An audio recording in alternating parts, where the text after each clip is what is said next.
여러분, 우리가 사순절에 가장 많이 나누는 그런 말이 바로 예수님과 함께 고난받고 또 예수님처럼 부활합시다라고, 십자가의 예수님을 바라봅시다라고 하는 그런 말입니다. 근데 이것이 그저 인사말은 아닙니다. 십자가의 주님을 바라봅시다. 그렇다고 흔히 착각하는 분들 있는데요. 뭐 여러 알려진 그 감동적인 영상들 있잖아요. 예수님 십자가에서 고난당하실 때 그 피가 뚝뚝 흘러내리고 그 처참하고 아픈 고난의 그 모습을 마음속으로 이미지를 그리고 상상하면서 뭐 감정적으로 그렇게 그 감정에 동참하라는 이런 말은 더더욱 아닙니다. 우리가 사순절에 십자가의 주님을 만난다라고 하는 것은 정말 십자가에서 예수님을 만나는 것이에요. 어떻게 만납니까? 예수님께서 해주신 말씀을 가지고, 예수님께서 내게 베풀어 주신 그 사랑을 가지고, 평소에는 글자로 읽었지만 정말 내게 직접 주시는 예수님의 음성으로 그 십자가 앞에 사순절의 6주간을 우리가 서보는 것. 그래서 주의 음성을 하나하나 깊이 듣고 아멘 할 수 있는 것. 이게 바로 예수님과 함께 고난당하고 십자가의 예수님 앞에 고난이 있을수록, 사순절에는 세상에서 뭐 세파가 부닥칠수록, 부대낌이 있을수록 어떻게 해요? 예수님처럼 내가 고난당합니다라고, 이 부대낌을 사람의 관계로 생각하지 아니하고, 저 사람이 잘못됐어, 또 내가 뭐가 부족해서, 이 컴플렉스를 가지고 이 사건을 해석하는 것이 아니라 내가 예수님처럼 고난받습니다라고, 그렇게 십자가의 주님 밑에서 사순절의 기간을 지내는 것입니다. 그럴 때마다, 한 걸음 한 걸음 나갈 때마다 예수님 음성이 점점 뚜렷해지고 분명하게 들려집니다. 아버지, 저들을 사하여 주옵소서. 자기들이 하는 것을 알지 못함이니이다.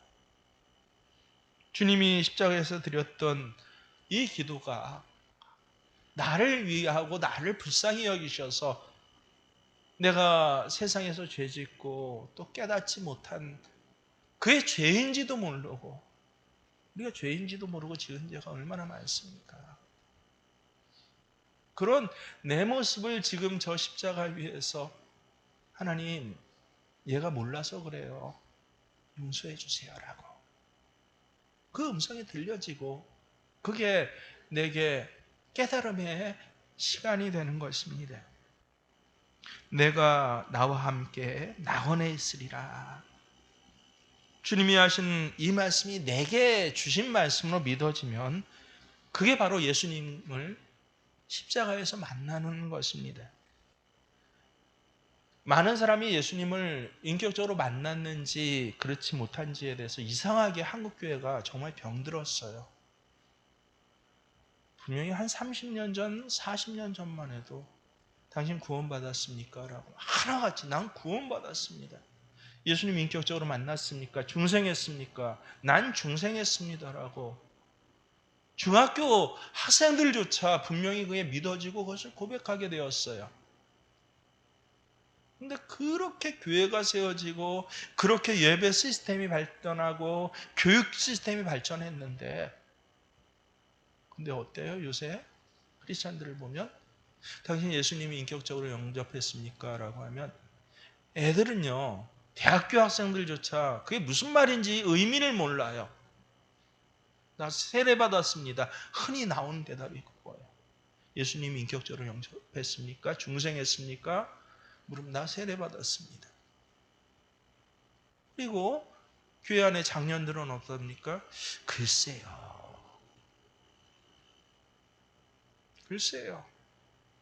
확신이 없어요.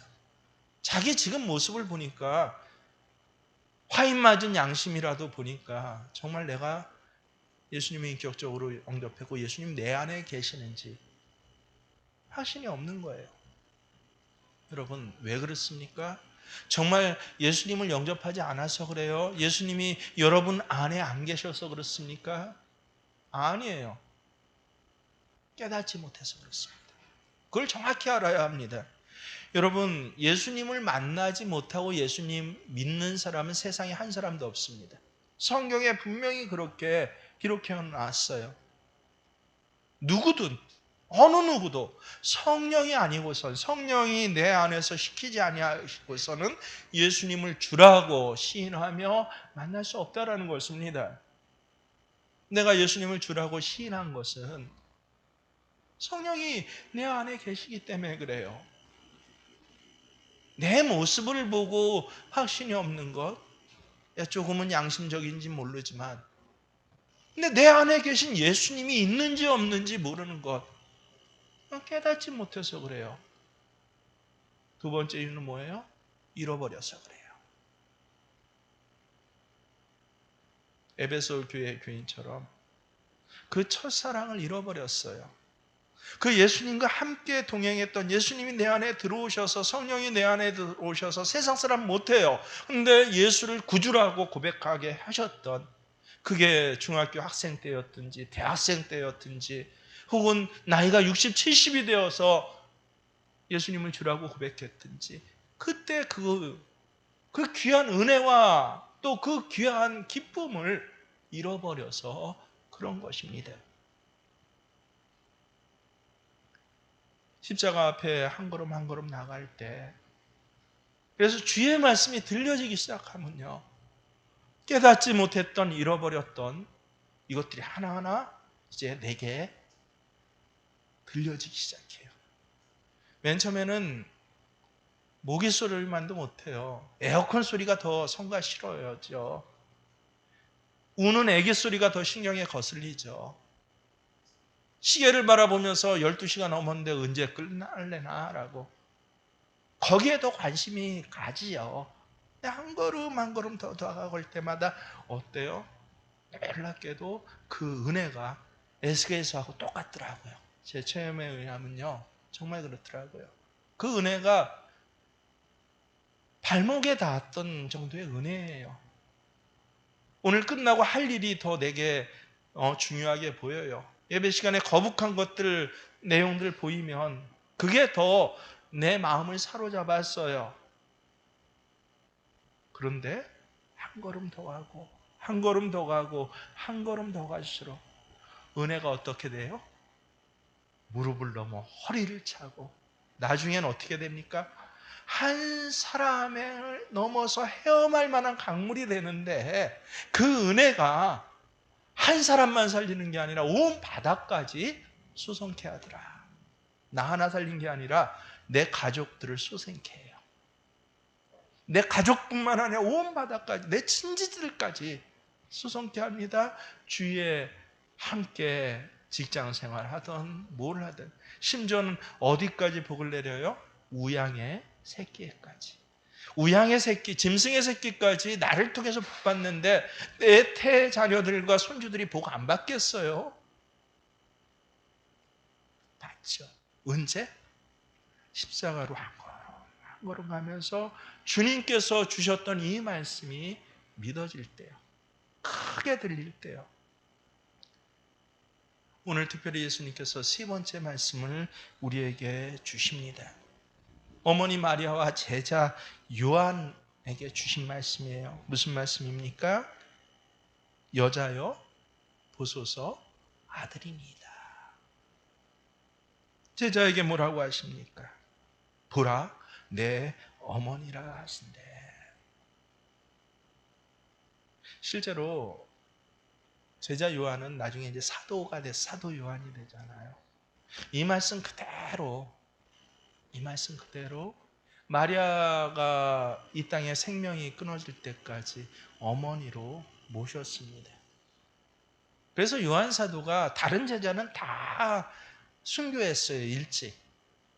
베드로만 해도 예수님 부활 승천한 후에 어떻게 했어요? 첫 번째 박해가 60몇 년에 일어나는데, 아니죠. 첫 번째 박해가 38년인가에 일어나잖아요.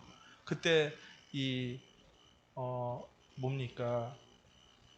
그 코바디스가 거기 주여 어디로 가시나이까? 박해를 피해서 도망가는 자기 앞길에서 나타나신 예수님을 보고 주님 어디로 가십니까? 라고 했더니 예수님이 자기 도망간 쳐 나온 그곳으로 돌아가는 거예요. 자기는 도망가는데. 그래서 그 예수님을 다시 뒤돌아 쫓아가면서 코바디스 도미네오 주여 어디로 가시나이까? 했던 그 베드로부터 시작하여서 여러분 예수님의 12제자 모두가 가룟 유다를 대신해서 제자가 된 마띠아까지 다 어떻게 됩니까? 순교를 하는데 이 사도 요한은 전승에 의하면 100세 가까이 살았다고 해요. 순교하지 않아서 복이라는 게 아니라 뭐예요? 순교해야 할 자리가 있죠. 근데 사도 요한에게는 순교만큼이나 중요한 사명이 있었던 게 뭐예요? 보라, 내 어머니라. 예수님이 직접 부탁하신 이 사명을 언제까지요? 죽기 직전까지 감당했다는 거예요. 그러면서 다른 제자 다 순교하고 흔들릴 이 초대교회를 그렇게 100세가 되기까지 초대교회 기둥이 되어서 보호했던, 더욱이 더 중요한 게 뭐예요? 맨 마지막에 성경책 하나님께서는 요한계시록을 이 요한을 통하여서 우리에게 계시해 준 그 사명을 감당하게 됩니다. 그게 복이에요. 오래 살아서 복이가 아니라 언제까지? 하나님 앞에 가기 직전까지, 몇 살까지? 세상이 100세까지, 그 옛날에 마지막 사명을 다 감당하게 하신 거. 여러분 지금 몇 세십니까? 한 70, 80만 나해도 난 늙었다라고, 난 할 거 다 했다고 생각하시는 분이 많을 거예요. 근데 아니요. 마지막 이 어마어마한 사명이요. 세상에 교회를 세우고 예수님 친히 명령하신 이 어머니 마리아가 돌아가시까지. 그래서 지금은 예루살렘인데요. 나중에 어디로 옮겨가요? 이 어머니를 갖다가 에베소 교회로 옮겨가요. 자기가 목회하는 교회까지 같이 모시고 가서 이 어머니가 돌아가시기까지 따로 한편에서 생활했던 그 집이 지금 뭐 성지순례 가면 남아있다고 하고 저는 사진으로만 많이 봤습니다. 그래서 제 기도, 여러분에게 함께하는 기도가 그러잖아요. 하나님 앞에 가는 그날까지 주의 성전에서 예배드리게 하시고 자리에 눕지 않고 새벽에나 기도하게 하시고, 기도하면서 이제 내 기도는 요청이 아니라 뭐가 돼요? 축복이 되어서 내 자녀뿐만 아니라 손주들에게 함께 교회를 세워가는 모든 사람들에게 복이 내려 흘러지는 통로가 되게 하여 주시옵소서. 이게 우리 기도가 돼야죠. 은퇴하고 70, 80이 돼도 못 먹고 사나, 이것이 어떠냐 저것이 어떠나. 여러분 그건 복이 아니잖아요. 세상에 더 매이고 몸 아픈 것 때문에, 병 때문에 더 의사 쫓아다녀야 되고 더 실망하고 낙심하는 거, 이거 복 아니잖아요. 몸 아픈 분들을 뭐라 그러는 게 아니라 이렇게 기도해야죠. 자리에 눕는 게 아니라, 자식들 때문에 속상했는데 이제 손주들까지 뛰어안고 속상한 게 아니라, 하나님 내 마지막은 이렇게 예수님께서 말씀하셨듯이 오히려 주의 교회를 세워가고 예수님 친히 부탁하신 특별한 명령, 보라 내 어머니라. 이 예수님의 어머니를 내 어머니로 세워가며 마지막 주신 하나님의 계시의 말씀이 나를 통해서, 요한계시록은요 감동으로 쓴 것뿐만 아니라 눈에 직접 하나님의 계시를 처음부터 끝까지 보여주세요. 내가 눈을 떠서 보니 7뼈를 양손에 주신 이가 나타나셔서 내게 이렇게 말씀하시는데, 음성이 다 분명히 들려져요. 그 마지막 특별한 복을 누가 누렸어요? 요한이요. 그러면 도대체 어떻게 이 요한이 이런 복을 누릴 수 있었을까요? 보라 내 어머니라.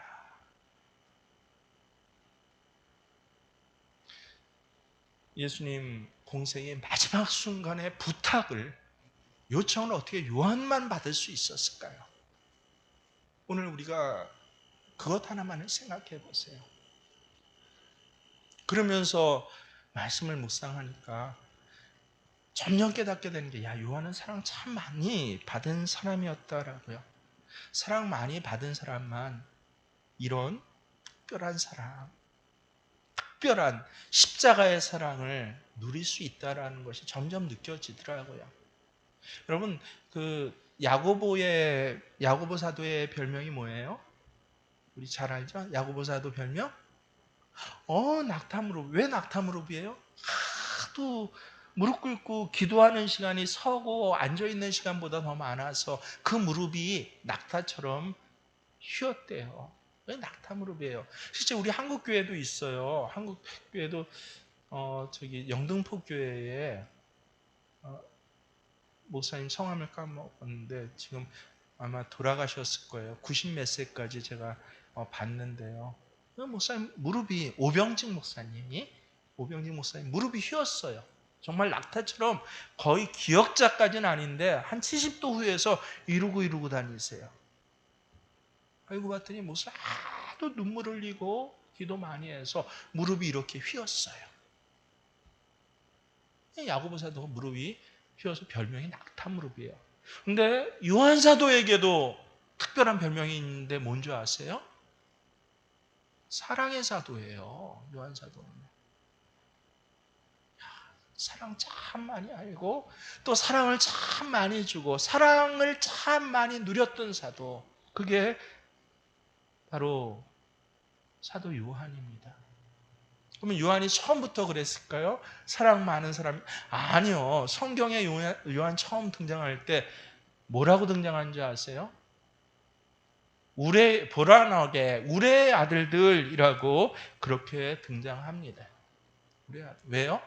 사마리아 지역 가운데 그 당시 예수님 인기가 대단했거든요. 제자들 자부심이 어깨가 으쓱으쓱했거든요. 예수님하고 다닐 때마다 병이 고쳐지고 누가 도망가고 높은 사람이 와서 엎드려서 내 딸 고쳐주세요, 이것 좀 해주세요라고 요청하니까 마치 옆에 있는 사람이 그런 권세를 가지니까 그 제자 으쓱으쓱했는데, 사마리아 땅이 이방 처지에 아무것도 아닌 땅 사람들이 예수님을 갖다가 비난하는 거예요. 깔보는 거예요. 그러니까 요한이 뭐라 그래요? 주여, 예수님 그때 권세는 알았거든요. 능력은 알았어. 직접 봤으니까. 주여, 저 마을에 불을 내려서, 천둥을 내려서 저 마을 사람 다 태워 죽여주세요. 요한 성품이 성경에 처음 등장해요. 보라나오게 돼요. 우레의 아들들, 성격이 우리말로 하면 참 뭐 같은 사람이에요? 감히 꺼낼 수 없죠, 여러분. 우레와 같은 사람, 번개와 같은 사람, 아주 어떤 면에서는 굉장히 잔인한 사람.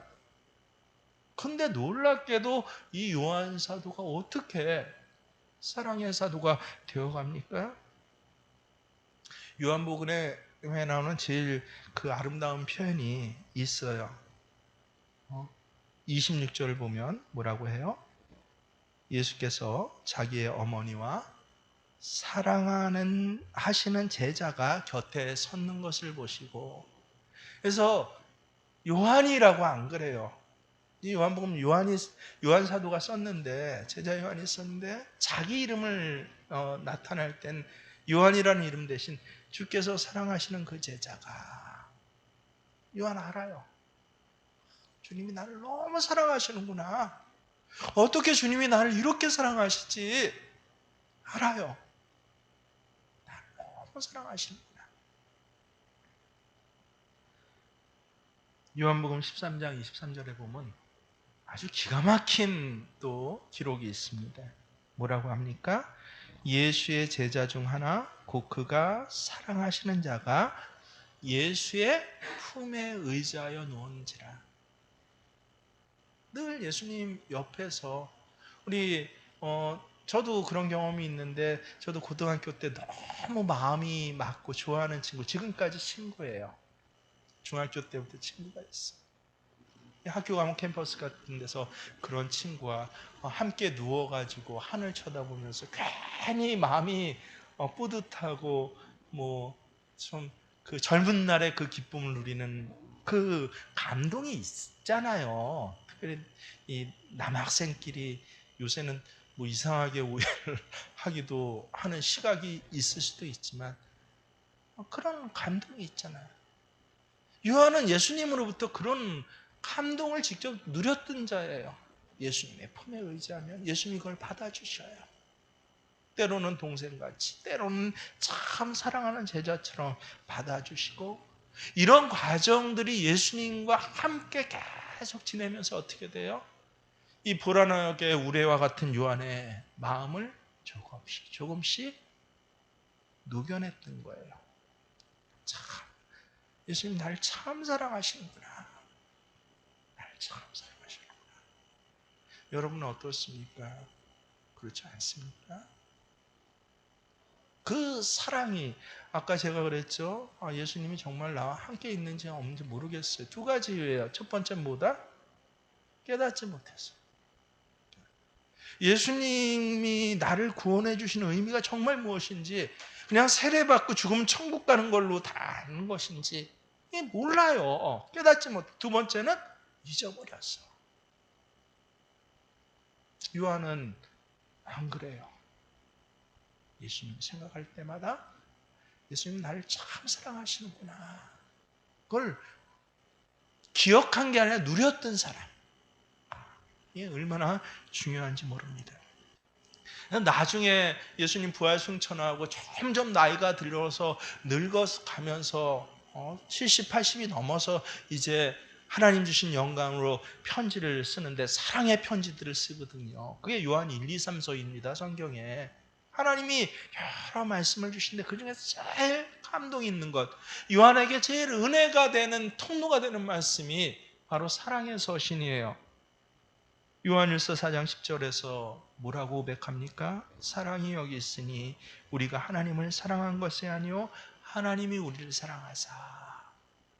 야, 이 사랑은 내가 하나님 사랑해요가 아니라 하나님이 나를 사랑했구나. 이 내 까칠한 모습, 이 못난 모습을 예수님 나를 이렇게 사랑하셔서 하나하나 녹여내셨구나.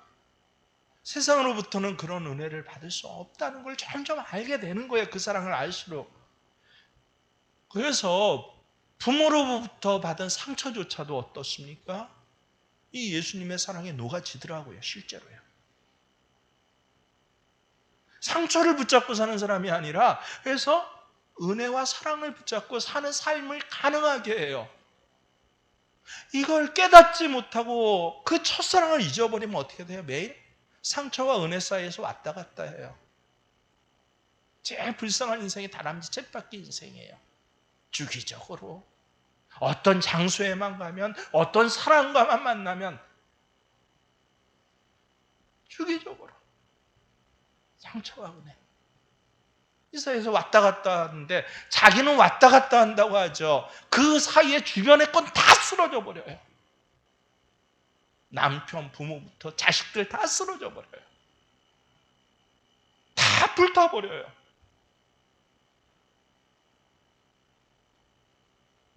참 제일 불쌍하고 가엾은 인생인 거예요.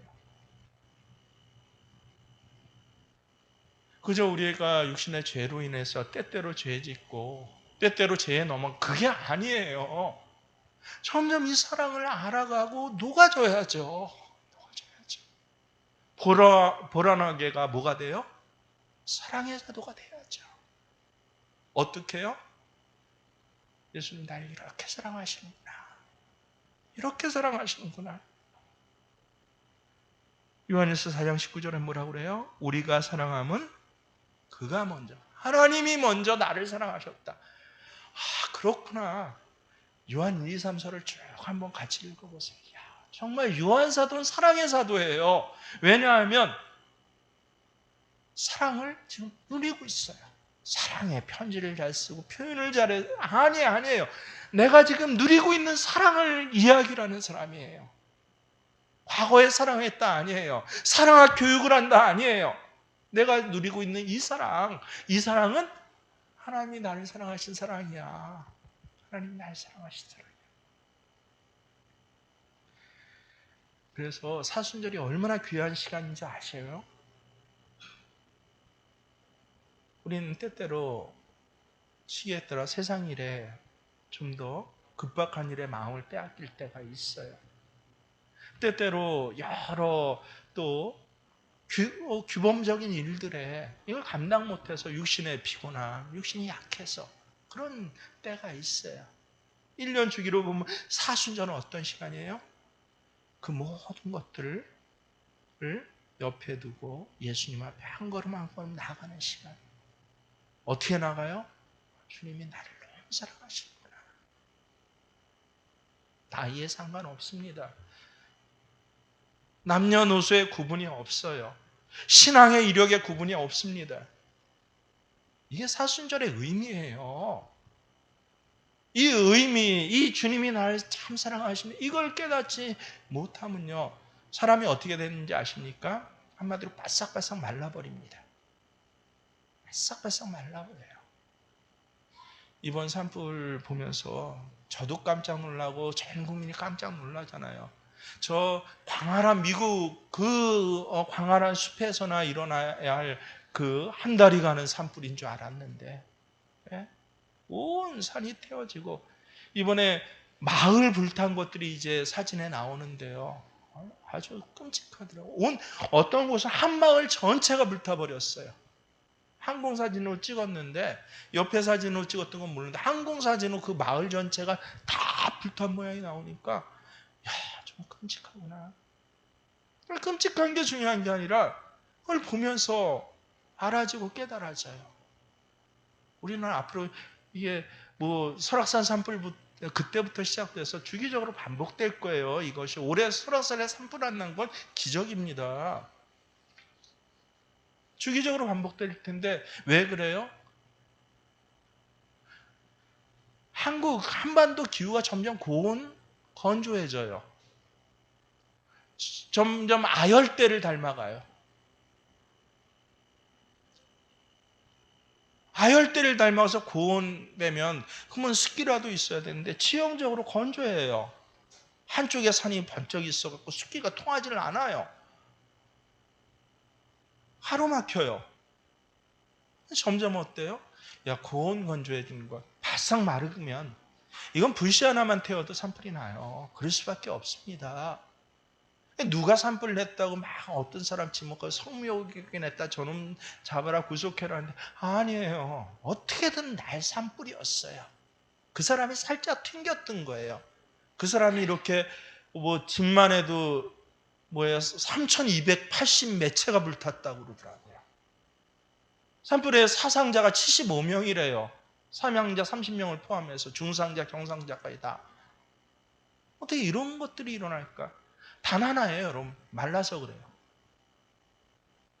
근데 제가 그래서 계속 큐티를 하거든요. 이 산불 나면서. 왜냐하면 이 사순절 기간에 십자가 큐티랑 같이 하다 보니까 점점 깊이 깨달아진 게 마른다는 게 뭐지? 마른 게 뭐예요? 습기가 빠져나가는 거예요. 습기가 빠져나가면 습기가 채워져야 되는데 건조해서 습기가 안 채워져요. 우리 삶이 영적 삶을 보면 정말 그래요. 여러분 시간이 지나면 습기가 빠져나가요. 우리 주름살 왜 생겨요? 모르나요, 여러분? 습기가 빠져나가 생겨요. 몸 안에 습기가. 젊었을 때 습기가 채워져요. 근데 늙어들면 세포 활동이 둔화되면 습기가 안 채워지면 젊었을 때 판편했던 것들이 주름살로 그렇게 남는 거 아니에요. 습기가 빠져나가면 채워지지 않는다. 영적으로 보십시오. 가만히 있으면 습기 빠져나가요. 누구나 그래요. 근데 채워지질 않아요. 십자가 밑에 나아가서 주의 사랑을 바라보면서 내가 지난달에 했던 그 잘못조차 뭐라고 그래요? 예수님이 하나님 승철이 용서해 주세요. 제가 몰라서 그랬어요. 그 음성이 들려지면 눈물이 날 수밖에 없어요. 그때 바싹 말라가지고 내가 화를 부리고 이건 이렇게 해야 돼, 이렇게 해야 돼. 어떻게 저럴 수 있지? 그랬는데 사실은 저 사람이 어떻게 저럴 수 있었던 게 아니라 내가 어땠던 거예요? 바싹 말랐어요. 돈 얘기 하나만 나오면 바싹 말라요. 특별히 사람 이름 하나 나오면 바싹 말른. 전 그런 사람들 참 제가 겪어봐서 알아요. 다 좋다가도 어떤 사람 이름 하나만 나오면 아버지라는 그 명칭 하나만 나오면 바싹 말라요. 참 기뻤다가도.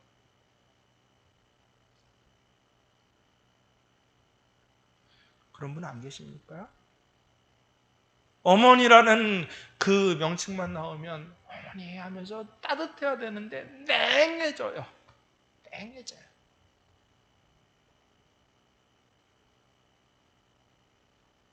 야, 사람 좋아 보이고 음식 잘 나누고 뭐 잘해.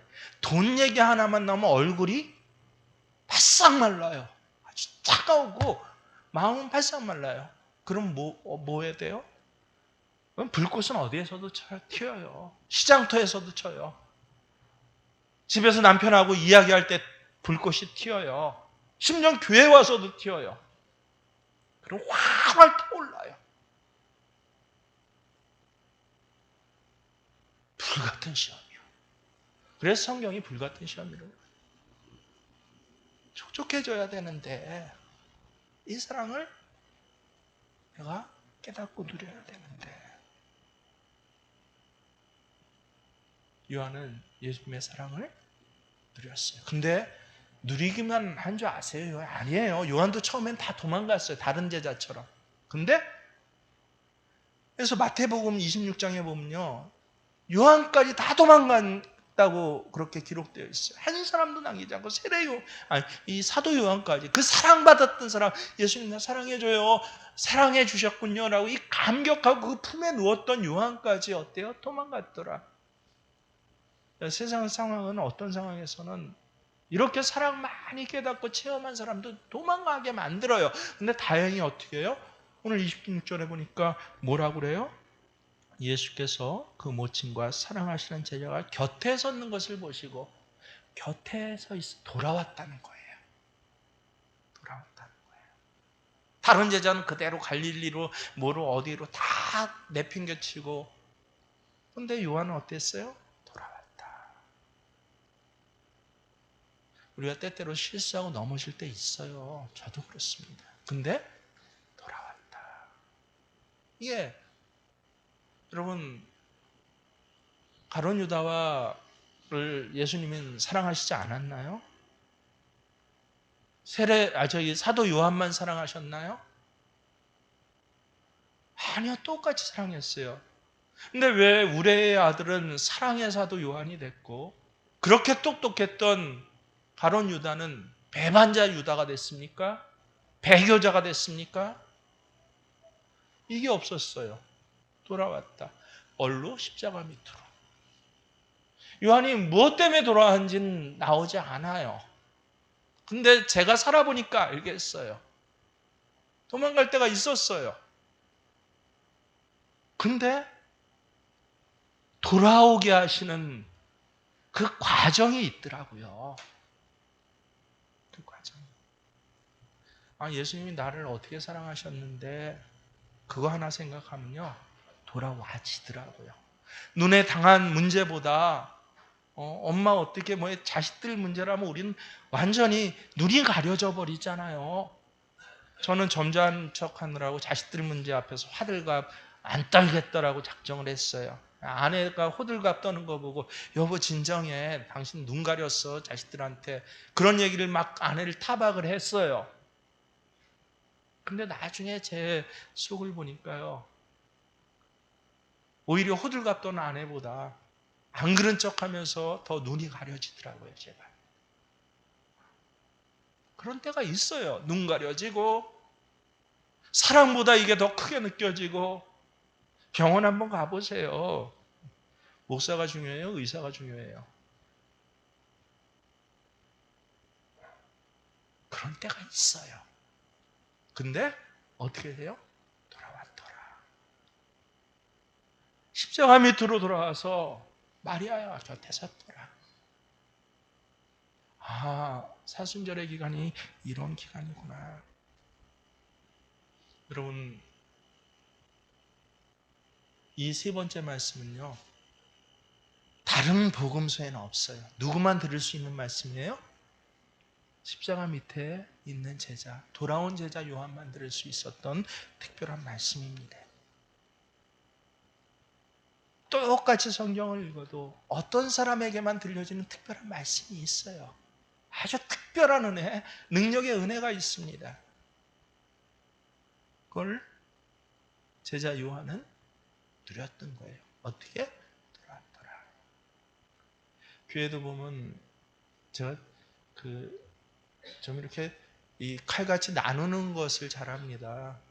이과를 나오고 수학적인 머리를 구조를 그렇게 가진 사람보다 훨씬 더 나누는 것, 이런 것들을 훨씬 잘해요. 저 자신도 그랬죠.